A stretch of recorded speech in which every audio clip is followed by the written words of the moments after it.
आत्मा के मिली नहीं सही स्थान हो। सतगुरु बिना के बिना भटकी परान हो। सतगुरु बिना जग में भटकी परान हो। अपना से कितनो बनवा बाल ब्रह्मचारी, दिन रात माला फेरबा बनबा पुजारी। दिन रात माला फेरबा बनबा पुजारी। अपना से कितनो बनवा बाल ब्रह्मचारी, दिन रात माला बनवा पुजारी। गीता और रामायण कितनो, गीता और रामायण कितनो पढ़बा कुरान।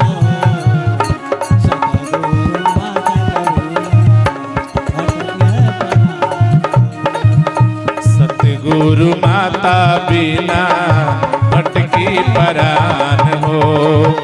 अपना से कितनो पढ़ब, अपना से कितनो पढ़ब गीता और पुराण हो। पूरा सतगुरु बिना ना होई कल्याण हो।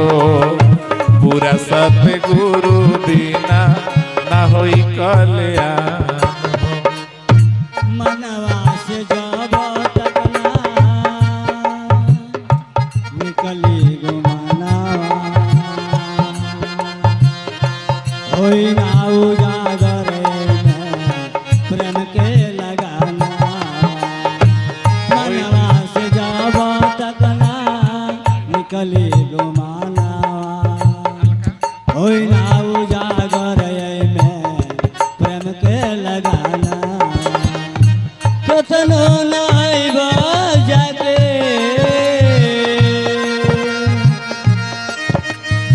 कतनो नाइब जाके तीर्थ स्नानो।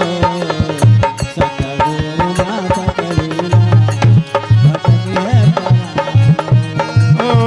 कतनो नहैबा जाके, कतनो नहैबा जाके तीर्थ स्नान हो। सच्चा सतगुरु बिना ना होई कल्याण हो। कि पूरा सतगुरु बिना ना होई कल्याण हो। जत पात भेद भाव कुछ हम न जानी, आदमी जे होई आदम की पहचानी। जाति धर्म जहब कुछ हम न जानी। आदमी जे हई आदम आदमी पहचानी। ज्ञान के अभाव में बा, ज्ञान के अभाव में बा आदमी हैवान हो। क्या बात है। सतगुरु माता करुणा भटकी परान हो। सतगुरु माता के बिना भटकी परान हो।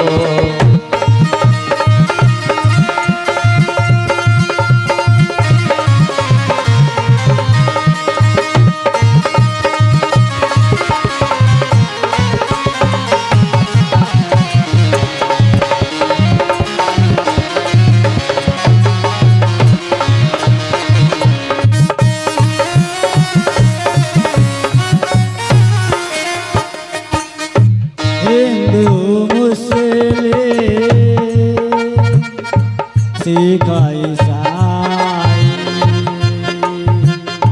सब है एक भाई भाई। हिंदू मुस्लिम सिख ईसाई सब ही कहला हुए भाई भाई। हिंदू मुस्लिम सिख ईसाई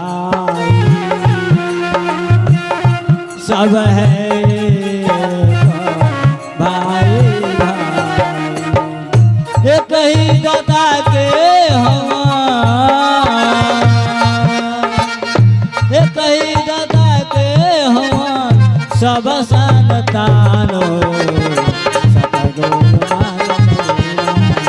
भटकी परान हो एक ही पिता के हमें एक ही पिता हमें सब संतान हो पूरा सतगुरु बिना भटकी परान हो पूरा सतगुरु बिना ना होई कल्याण हो पूरा सतगुरु बिना ना होई कल्याण हो पूरा सतगुरु बिना ना होई कल्याण हो।